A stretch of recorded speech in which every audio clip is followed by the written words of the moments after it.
Di sini Bobby dalam segmen review mobil aki.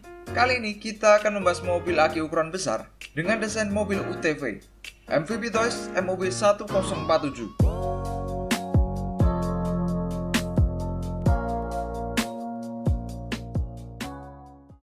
Di pasaran dijual mulai dari 2,9 jutaan sampai 3,1 jutaan. Ada dua pilihan warna, merah dan hijau. Sebelumnya pernah masuk juga mobil aki yang mirip banget sama mobil aki yang satu ini, Unikit UK758. Gue rasa MVP Toys dan Unikit memesan di pabrik yang sama. Oke, langsung aja kita bahas spesifikasinya. Ban menggunakan bahan karet, lampu LED ada di headlamp, stop lamp, dan di rangka atas jok. Jok terbuat dari bahan plastik. Secara keseluruhan, bahan plastik yang digunakan cukup bagus dilihat dari ketebalan dan ketajaman warnanya. Tapi untuk bagian plastik hitamnya terlihat agak berbercak.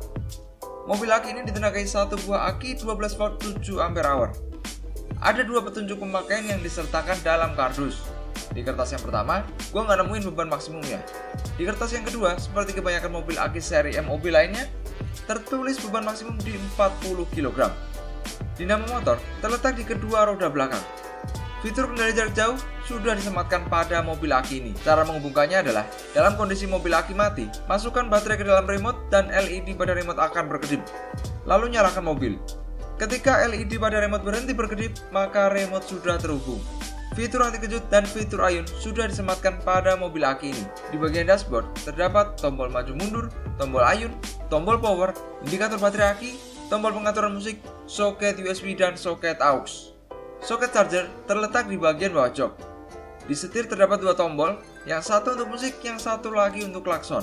Di bagian belakang jok terdapat bagasi untuk menyimpan mainan dan perlengkapan si kecil. Ukurannya yang besar dan posisi setir di samping membuat mobil aki ini nyaman untuk dikendarai berdua. Menurut gua ada kelebihan dan kelemahan dari rangka atas yang digunakan pada mobil aki ini. Kalau dilihat, memang dengan adanya rangka atas ini menambah kesan garang dan maco. Nggak akan ada masalah kalau si anak masih kecil dan nyaman untuk keluar masuk mobil. Tapi begitu anak udah mulai gede, keluar masuknya akan terasa ribet ya. Meskipun rangka atas dari mobil aki ini bisa dibuka dengan menaikkan ke atas seperti ini. Tapi buat kalian yang mau tanya, "Bang, rangka atasnya bisa dibuka nggak?" Gue langsung jawab aja, bisa. Tapi gue saranin kalau dibuka hanya sampai batas engsel belakang aja. Nggak perlu sampai mencabut kerangka belakangnya, karena bakalan mengurangi banget kesan garang pada mobil aki ini.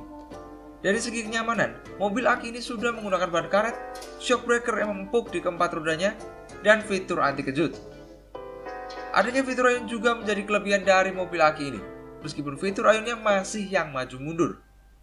Memang, sebenarnya kalau kita perhatikan, fitur ayun maju mundur bisa digunakan untuk menekan biaya produksi, karena tidak memerlukan dinamo gearbox tambahan seperti fitur ayun yang benar-benar mengayun.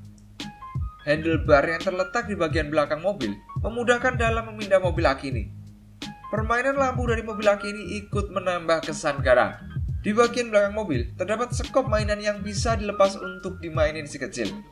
Tingkat kecepatan yang tidak bisa diatur langsung lewat tombol di dashboard menjadi kelemahan dari mobil aki MOB 1047 ini. Jadi, kalau ditanya pilih mana antara MOB 1047 dan UK758, gue pribadi bakal pilih MOB 1047 ini.